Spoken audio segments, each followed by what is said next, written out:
Hello and thanks for staying with us. This is Focus Nigeria. My name is Amechi Anakwa. Apologies for starting behind schedule.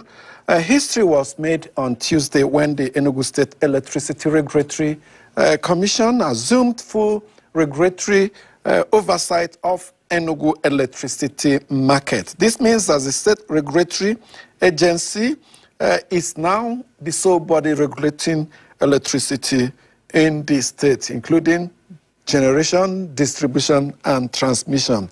This came following the elapsing of the transition period for the transfer of regulatory oversight from the National Electricity Regulatory Commission, NEC, to now to the state, that the State Electricity Commission. This makes Enugu State the first to commence development of the sub-national electricity market in Nigeria. This also marks a major turning point in Nigeria's electricity sector.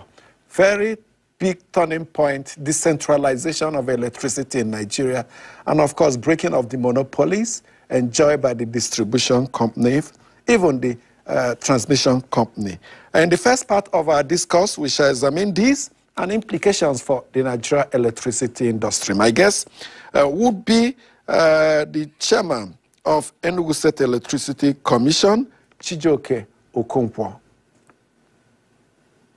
And in the second part of our discourse, we will take a look at some moves by some Africans in diaspora, there's African descendants in diaspora who are asking the Nigerian government to grant them citizenship under a reparative justice. These are people who are of other countries but with African descent, having traced their DNAs to Nigeria, and so they said they want to be part of the country. They are in Abuja to attend a gathering in honor of Africans in Diaspora Summit. We shall be joined by Professor Chidebere Ubu, President, African Diaspora Union.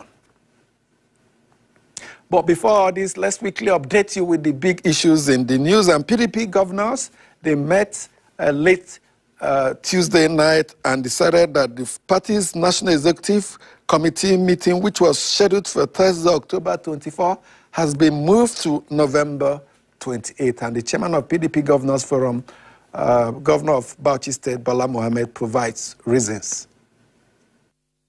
NDLA had become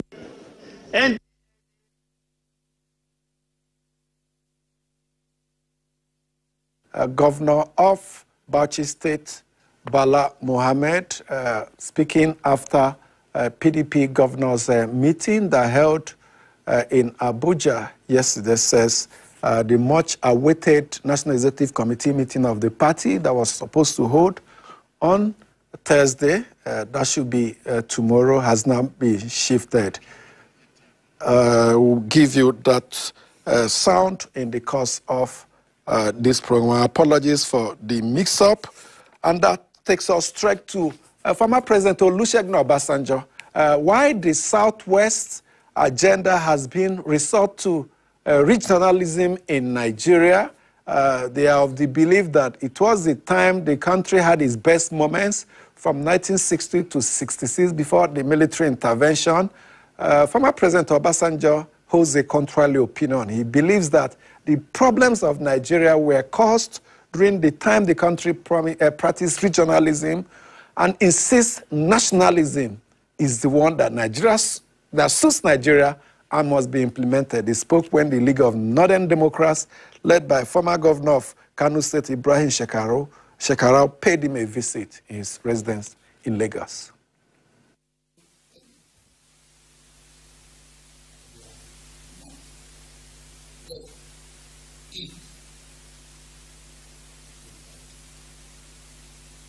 And that is my honest opinion. So anytime I hear north, west, east, I feel frightened.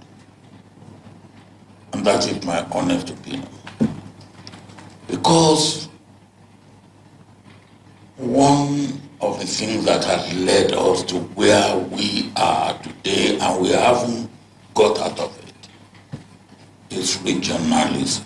Maybe the way you have gathered yourself together, maybe it's the right beginning, maybe not.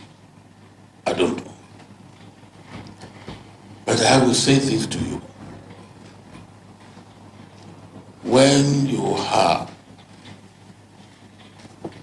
a national league, I will receive you warmly. I will join you warmly. I will be your patron if I cannot be active because I'm getting old. We will reach out, and by the... Okay, we'll take a break now. When we come back, we'll launch into our first discourse. Reforms in electricity decentralization already happening with Enugu State leading by example. To stay with us. Thanks to the Medical Limited team. Let me applaud them first for being the first independent power producer that is being issued. And board member, please accept your operating license that ensures that continuity tomorrow when EEDC ceases its operation by 12 midnight. The call to every power developer, like we always say, investor, service provider, or operator and financier in the electricity industry. Enugu State really does mean business, and we have put the structures in place to ensure that you run a contract, an operation that is driven by effective contracts based on the willing buyer, willing seller arrangement, and that everybody honors the obligations that they are committing to, in implementing their business practices.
Okay. To know is that the government doesn't want them to work. Explain further. Because, let me give you a simple explanation. When you are trying to repair an existing refinery, but you have not finished repairing it, but somebody else got architect to draw the map and drawings of a refinery, went to negotiate land in many places, got the land, started constructing, finished construction, is selling, and you haven't repaired the one that was already in existence. What does that tell you? It tells you that the priority is to make sure those things don't work. Is it within the government interest? Sorry about that technical glitch. We lost the audio, but we have it back now. Let's go into the world of electricity.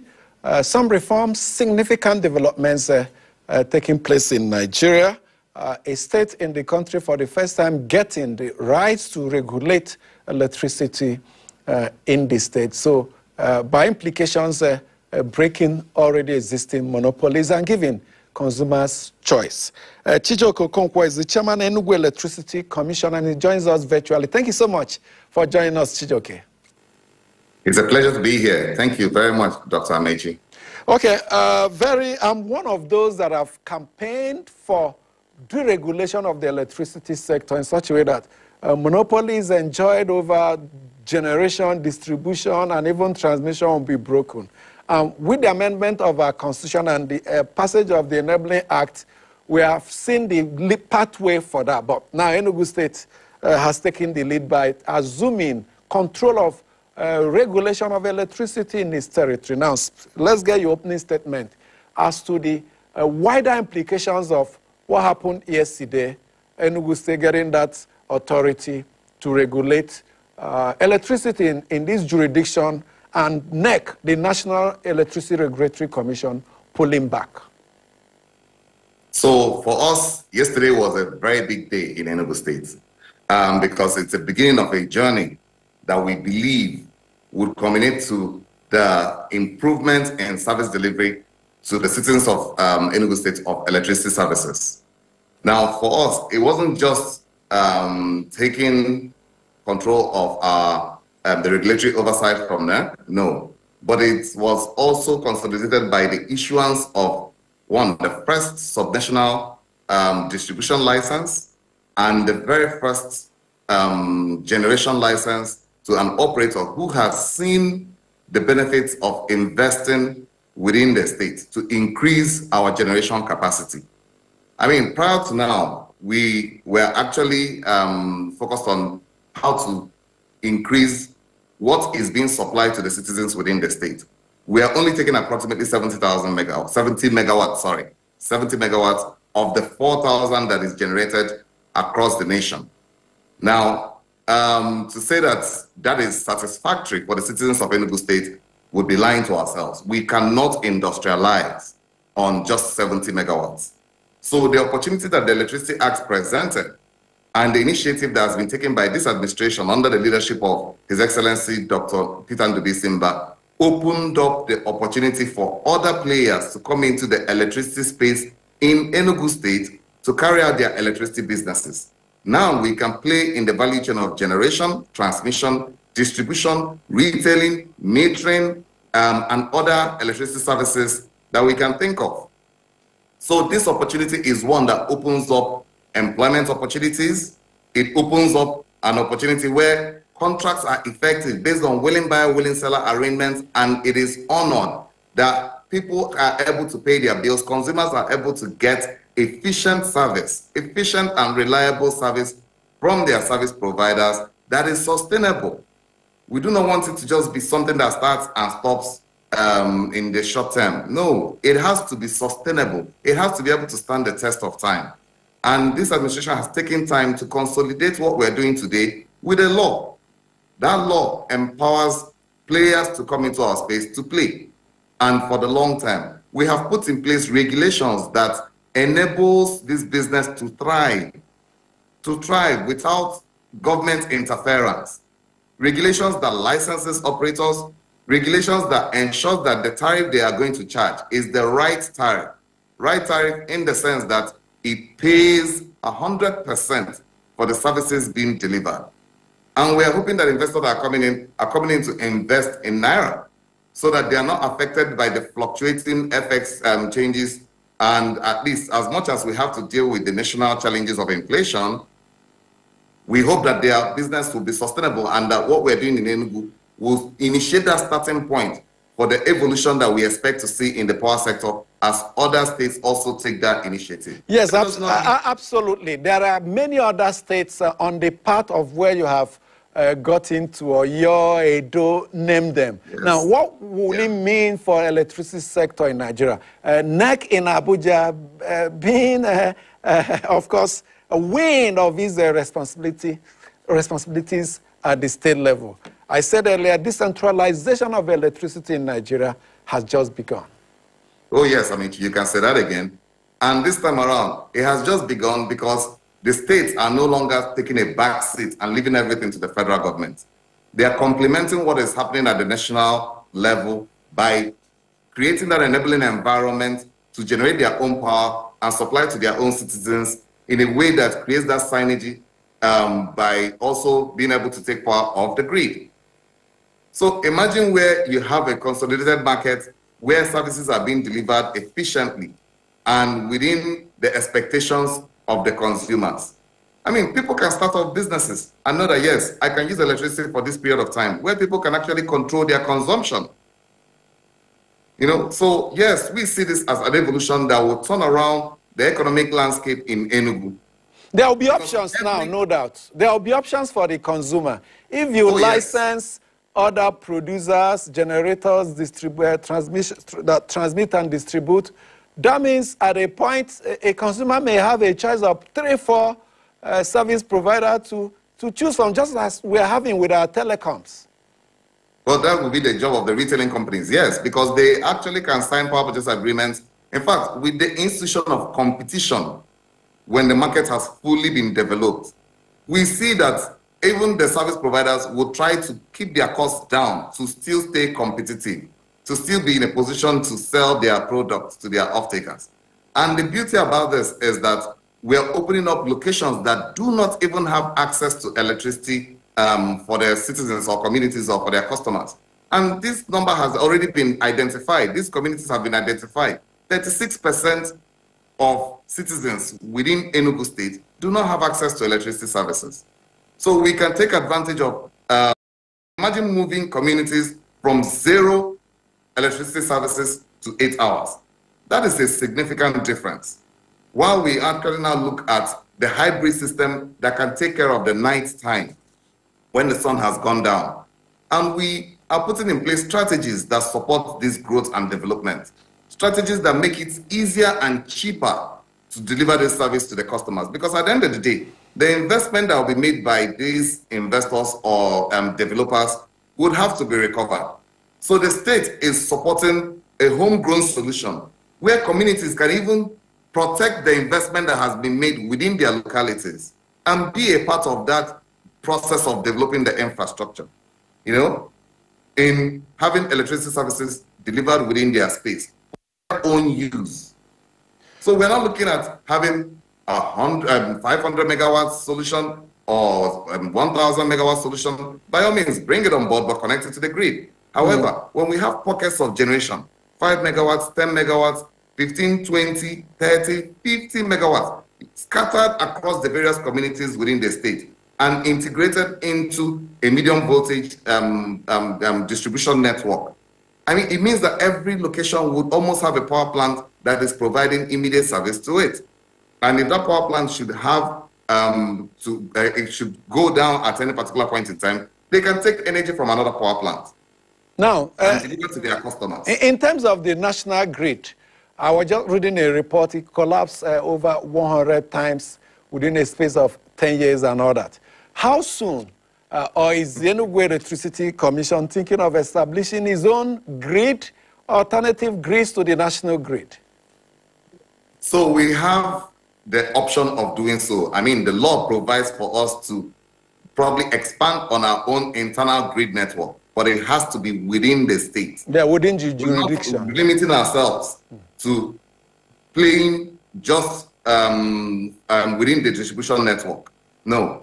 However, those that probably want to play within that space may see that opportunity to transmit that amount of energy that can go on the grid, be it the 132 or 330, from one location within the state to another. But you would have done that technical studies and identified that the off-takers would be in a position to benefit from it before starting up that project. So there's no restriction to undertaking such. However, we are more focused on expanding our distribution, medium voltage distribution network, which is between 33, 66 and above. That's a priority? Yes, well, that would ensure that the stability of supply, that IPPs can connect to that distribution network and supply energy across the state to any of their customers. Okay. You know, that way, sure. reliability is assured. Okay, I'm looking forward to the time we'll have your own grid and other states also come up with their grid so that once the national grid collapses, at least lights will be guaranteed, electricity supply will be guaranteed in states that have alternatives. Now, let's talk about collaboration with other states. Yes, I don't know what the law says, the act, whether you can, for instance, if you generate, you can share with other states. My first reaction is that you're restricted to your states, but is there a room where you can collaborate with, for instance, other Southeast states? Yes, so we do not see ourselves as tied down to just the state. However, in complementing what is obtainable today and setting up our own regulatory institution and growing our own electricity market, we believe that that time would come when we would have access to supply probably into the grid or to other states. And that option has been put in place or has been recognized by the Act. However, in any developer taking advantage of this particular opportunity to supply to other states when he has excess capacity that he within his power plant, the moment it leaves our boundary, our geographical or technical boundary, it becomes either the Nigerian Electricity Regulatory Commission's responsibility, okay, or the states, the neighboring states' regulatory agencies' responsibility. okay. So our responsibility as regulators is restricted within Enugu State. But a developer can take advantage of the fact that he has excess energy to sell to supply his customers within our state and also generate into the national grid or the neighboring state within the distribution network. But it becomes the responsibility of that state's distribution network or the national regulator. That of NEC, quite right. Now, Yes. I'm wondering, because you have so power to regulate your electricity within your jurisdiction, that means TCN, Transmission Company of Nigeria, should come under your regulatory activities?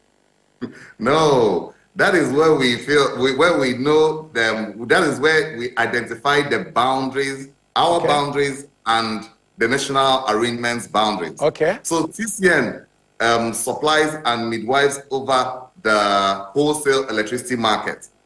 So anything that is connected to the grid, which is TCN operated, you know, falls under NEC's purview. But at that point, where the transmission leaves the 132 kVA to the 33, it becomes a transfer of regulatory authority as much as it's a transfer of energy services. So TCN stops playing at the point of 33, while the distribution company within that state takes up that operation from there, because that is where it's receiving that energy. Quite interesting. Good things. I'm so much excited about this development, and I see it as one step that will indeed free up electricity generation, distribution, and increase the efficiency and really power up Nigeria. Exactly. Now, just before we go, my fears also, because there are always multiple sides to a coin, the capacity of Enugu State to really regulate. I know how NEC, a federal agency, is struggling. I've undertaken studies and I see shortfalls, issues of capacity because of being new in the industry and all that. What's the state of the capacity of the commission in Enugu State to really carry out this task? Indeed, I must say that the governor put in place a solid team. My commissioners are experienced professionals that have a minimum of at least 2 decades experience in the electricity industry. So let me start from that point. The 3 of us actually do have regulatory experience and are bringing that on board to the table, while our last commissioner has, how do I put it now, market experience, distribution operations experience, and is bringing that to the table. Now, we are going to be building a lot of capacity as we move along. But the beauty of our own regulatory organization is that we are on ground. We can quickly respond to any issues as they arise. We are not so far removed or dealing with the entire Nigeria as NEC is, you know. I mean, we are on ground. There's no location or community within Enugu State that we cannot get to in less than an hour, 30 minutes. So customers that do not have their issues responded to by their service providers should please bring it to us, should please send it to us, because we will take it up immediately. And if it requires us going there to see what is happening, we would respond in real time. Now, that is on the part of being available to our customers. The second part is in growing this sector. We see ourselves as enablers at this point. We cannot be talking about growing a market if we do not midwife that enabling environment for potential developers, investors, or service providers and players in the electricity industry to take advantage of the opportunities inherent within the state. So we would like to attract the right kind of investment. And in doing so, we have to open up, develop the right kind of regulatory instruments that enables the business. We're not saying that that the state will put subsidies in place. No. We're not saying that that you'll be giving all sorts of incentives. No, the state would make, the state as a customer is already determined in paying its bills. Apart from the fact that the state is paying its bills, The state is also trying to ensure that some projects are delivered at the right cost without loading up too much costs that will be transferred to the consumers or the customers, as the case may be. So if the state probably decides to take care of the right of way, which it's actually going to be doing, provide land in some cases, depending on the project, especially if it's socially oriented, those are costs that has been reduced for the operator. And it won't be accommodated in the operator's tariff. So we see a situation whereby in the long term, if with the right enabling environment and with the right kind of support, be it from our development partners, private sector institution, financial, that are supporting the state in having projects established in Enugu State, we see our consumers paying less than what they are currently paying today. But what it will be determined by how much it costs to deliver that service to them. Okay. And we're not looking at restricting it to the current option of what gas being the only option of delivering energy on this side. No, we're taking advantage of our water bodies. What of coal? Enugu has one of the largest deposits of coal, and with the climate change advocates discouraging that, is that an option for you? Yes, it is. Yes, it is. But we prioritize the environmental management system that is going to be put in place by the operator. We have already seen the effects based on the Maiduguri flooding and the drying up of the Lake Chad. You know, so we're not far removed from the climate change issues. We are taking that on board. Okay, let's end on that note. Because South Africa, Germany, the leading economies still have coal-driven thermal plants, and so why not Nigeria that have abundance on this? I'm happy you're thinking along that line. The test of the pudding is in the eating. We'll monitor you closely to see how you indeed deliver on this huge mandate. Chijoke Okonkwo, Chairman, Enugu Electricity Commission, a commission that has the responsibility now to regulate electricity within its territory. Thank you so much for joining us today. Thank you very much. It's a pleasure. And we hope other states will take a cue. Many of them are on this line, and within the next few months, they will get to where Enugu State is. And I repeat again, a landmark that will really transform electricity sector in Nigeria, breaking monopolies and giving consumers choice. Let's take a break now. When we come back, we'll go international. Africans in diaspora who have traced their origin to Nigeria through DNA tests wants to get more involved in the life of the country. Do stay with us. Sitting at this banquet hall are investors, academia, doctors, entertainers, and students, amongst others. They are from the diaspora, and they say they are ready to come back home, ready to invest. They also want to be identified as citizens, especially as they have through DNA traced their origins to Nigeria and other African countries. It will require the coming together of Africans in the diaspora and Africans who are here to merge our resources, our intellect, our knowledge, our spirituality, our cultural values together. President of the African Diaspora Union, Chidiebere Ogu, explained that granting rights to diasporans who are descendants of citizens sold into slavery is an opportunity that Nigeria and indeed Africa should leverage. They are not coming here to be liabilities. Most of them are made. Most of them have employees. Chairman of Nigerians in Diaspora Commission, Abike Dabiri, reaffirmed calls by the Nigerian government for diaspora engagement in national development, explaining that the president is committed to empowering the diaspora to contribute effectively and maximizing the value of diaspora contribution to Nigeria's development. And as Africa begins this, we hope that it's going to get better next year with partnership with them. This should not be just a talk shop. We want you to have a spiritual connection with the motherland, an emotional connection with the motherland, a physical connection with the motherland, and an economic connection with the motherland.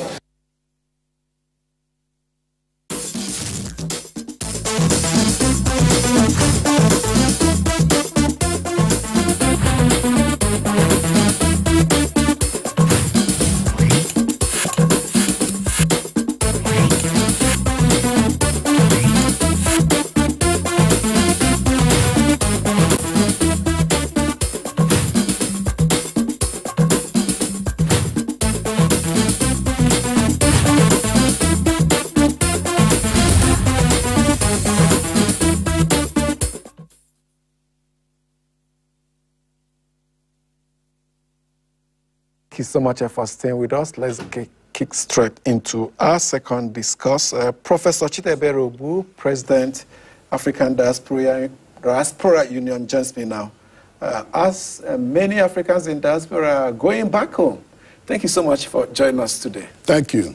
I record Israelis trying to get back to their land and the 40-year sojourn in the wilderness. Now, these Africans have found themselves across the world, right? Yes. And they have somehow used of DNA, traced their descent back to Nigeria. Tell us more about this move by Africans in Africans Diaspora Union to trace this roots back to the country. And it's happening at a time many Nigerians are moving in opposite direction, the Japa syndrome. Well, that you are talking about migration when it comes to the Japa syndrome. But this one, we are talking about people who were originally Africans and who were kidnapped, forcefully taken out of their home. By way of slave trade? By way of, slave trading. And we know that the transatlantic slavery had its epicenter in Nigeria, especially from the Middle Belt to southern Nigeria. That's the epicenter of the whole of the transatlantic slavery in West Africa. Ghana was only an outlet. And some of the countries, like the present southern Cameroon. Is that why they call it the slave coast? Yeah, of course. Because that's where the ship takes from.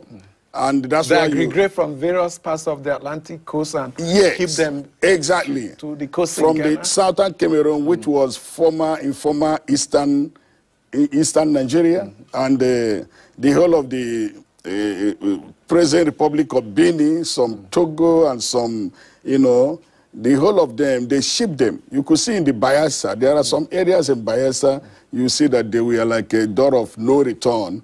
But then the door of no return, they take them into Gold Coast, into Cape Coast in Ghana. From there, they ship them outrightly to the New World, where some of them to Europe, some of them to America, and you see now the Caribbean, West Indies. Now you're talking about the Caribbean. They later found themselves there because their job was to deal with the plantation and the rest of them. Now you could see that there are some who could not survive it. Some were. That's the trip or the slavery in the New World. First, the trip from the time they were hijacked, kidnapped, raped, abused, and all manner of things. From that moment, there are those who could not survive it. Some of them were also... And we learned those that couldn't survive it, they were thrown overboard, their dead bodies. Of course, they were thrown into the sea. A lot of things happened to them. Let me analyze it so that you understand. Okay. Peradventure, you and I are siblings. And we own lands together, which we inherited from our fathers, and we live together in our home. Suddenly, either as a result of some manipulations, uncles or chiefs or whatever conspired, and now take you out. They took you out and took some other family members out. First, with the treatment, the beatings, and everything they gave you, they dehumanize you. You lost your dignity. You lost your citizenship because you are taken away from your home. You lost your inheritance. Now you are taking it to somewhere else, where the issue of identity crisis began, which you don't know where you come from again. Even when you have the national passports of countries where you have found yourself. Now, there was no national passports in those days. But they know where they came from. And their generations, the ancestors were able to tell their children, this is where we came from. Some of them who managed to survive were able to tell their stories to the generations. So fast forward to this day, their descendants who are settled, Americans, Haitians, name it, Europeans. The Caribbean, South America. So they are not comfortable with being attached to these countries. They were rooting to get back to their roots. How can you be comfortable when you are reminded that, you know, you came from a slavery, you know, you came from a slavery background. You are not an original. They built America, built Europe, built the rest of the places, yet they still have identity crisis. When America suddenly had Barack Obama as president, now, you know, considering that he is a black person, other black people, you know, they were happy. But those who knew that Obama was only a migrant, he didn't come from the background of the slavery, knew that he His wasn't father going to, was a migrant. Yes, they knew that he wasn't going to do much for them. And for the white folks to support Obama getting there is because they knew that he didn't come from the background of the slavery. So the African Americans would have preferred someone whose descendants were taken away from Africa Of course. to have got into.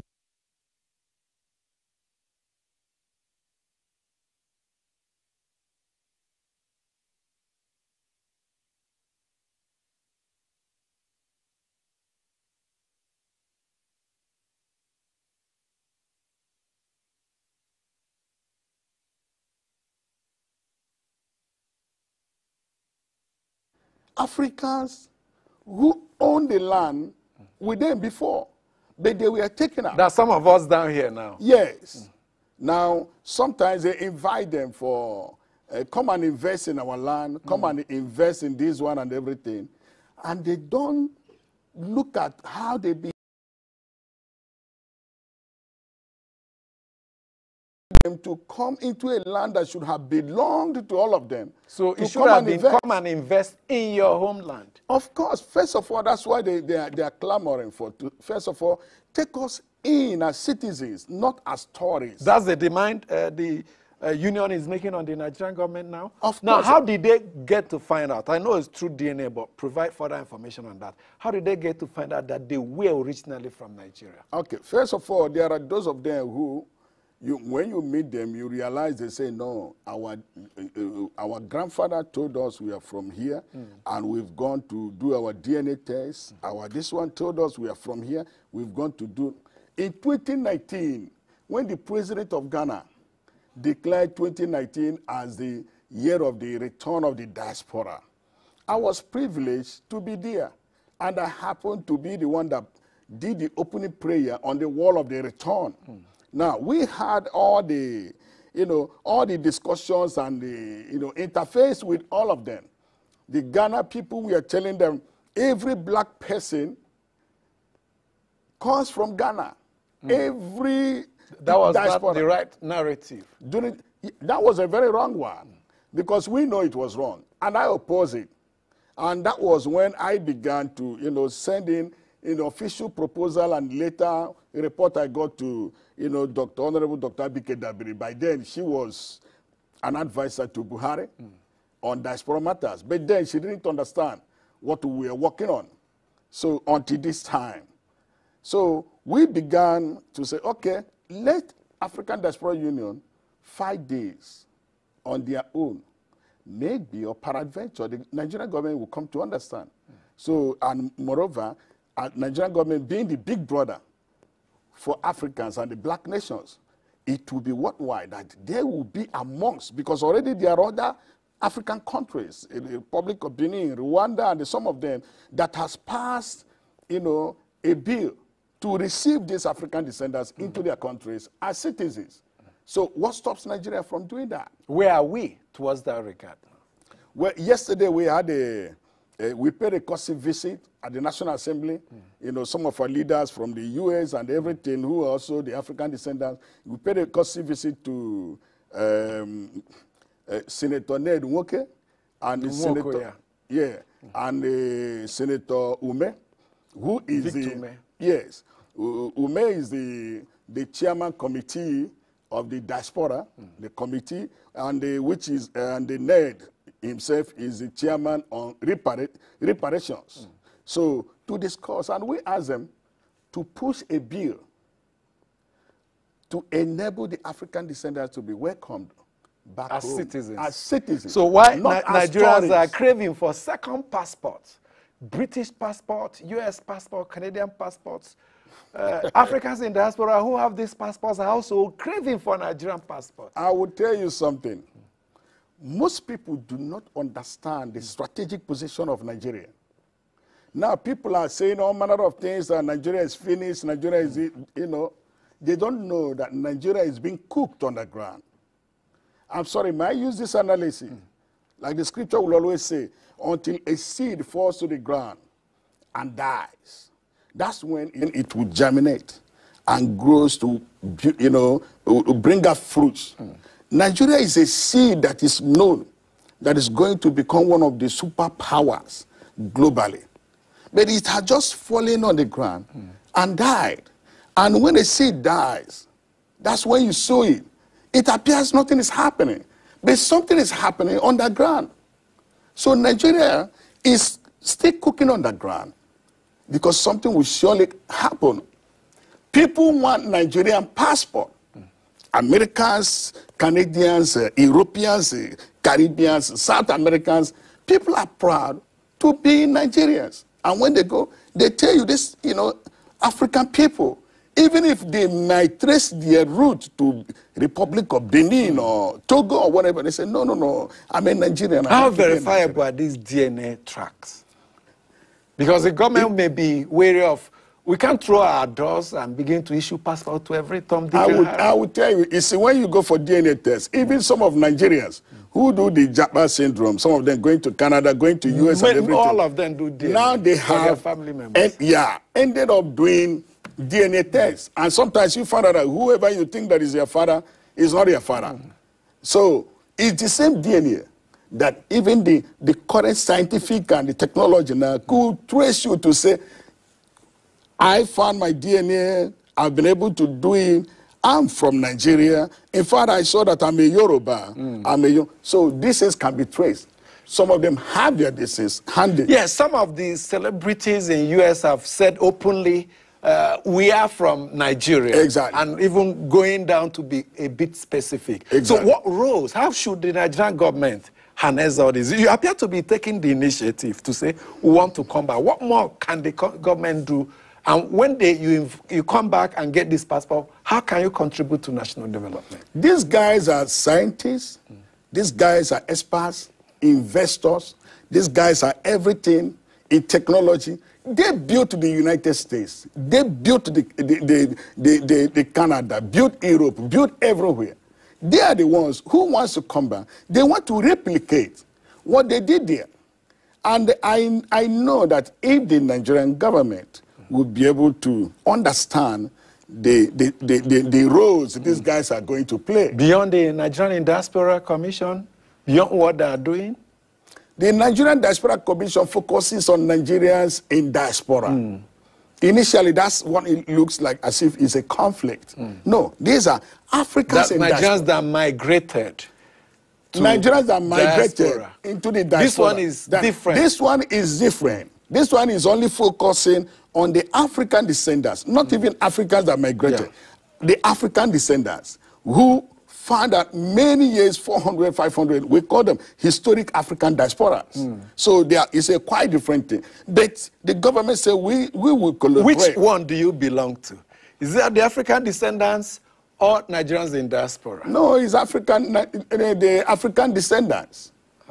The African Diaspora Union, that's what we are handling, that's what we're focusing globally. In fact, it will be difficult for you to mention any important black nation in the globe where Afridu is not in. How strong is that union in, for instance, US, Canada?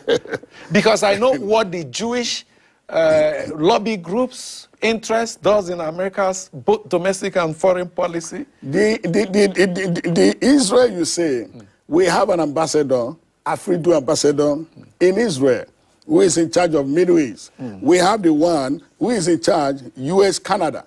We have the one in charge, US, Latin America. We have the one, the Caribbean. We have Europe. We are everywhere. And we have diplomatic administrators, so we have special envoys everywhere. It took us time to build because we know we want to connect the whole blacks together. And the whole blacks, where they're focusing, first, Nigeria. Let me tell you a secret. When we began this, we knew it was going to be difficult, and moreover, Nigerian government will also want people that will be very helpful to them. So we didn't go to the people in the streets. What we started with the black chambers of commerce. The business, private sector. The business investors Have and you everything. connected with them? Of course, you see the adverts we are rolling. Today we are starting an investment summit, global investment summit at the Eagle Square. Go there now. People are coming.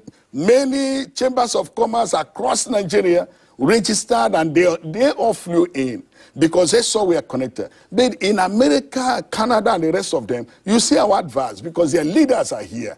The president, CEO, either Daliway Black Chamber of Commerce, President, CEO, State of Illinois Black Chamber of Commerce, President, CEO, National Black Chamber of Commerce, and all of them. We brought them together. So we didn't just go to ordinary people. We went to people that can reach to people that can reach to other people. So how do you influence the policies of your host governments? I don't know whether to call it home now, because you have double home. Whether your host governments, how are you influencing their policies to favor your homeland? Well, first of all, my homeland need to recognize what we're doing, to know that we are strategically positioned to help. Secondly, the people you call my host, because now my host, I don't know whether I'm right or wrong. Now, if you say my host, it's not just South Africa, all of them in different countries. They are aware of African Diaspora Union, and they are aware of this new black consciousness movement to get back to their motherland. They know, and they only want to partner. That's all. Okay. This X comment is coming from NSCD Africa, and it says, Czech Association of African Descendants Worldwide, where, of course, they are setting the pace for the upbuilding of the new African civilization and development agenda for Africa. Is this still part of you? No. Okay. He said we should check it up. Yeah, he provided a link. We'll check it up and see whether it's affiliated or whether it's a different one. But as we go now, we are, of course, delighted to welcome you back home. Sometimes we call it homeland, sometimes fatherland, sometimes motherland. Which one should be the most appropriate? Well, I am not an Englishman, because the Englishman, at some point, they will say fatherland, at some point, they will say motherland, but we know that they create the language. As a preacher, I'm an archbishop. Okay. Sometimes when I get into countries and I want to preach, and when I see how they behave, I will tell them, if my accent is not clear enough, and if I use the wrong language, please talk to Queen Elizabeth, because they are the ones who fabricate English language. I'm forcing down your throat. So, for me, what they put down, they call it motherland. Motherland. Which one do you prefer? It's motherland. Motherland. Yes. Because it's the woman that gives birth. And moreover, from where they come from, a man doesn't own children. A woman owns children. And it's the woman that will tell you who your father is. Of course. Quite interesting. That's a good one for women folk. At least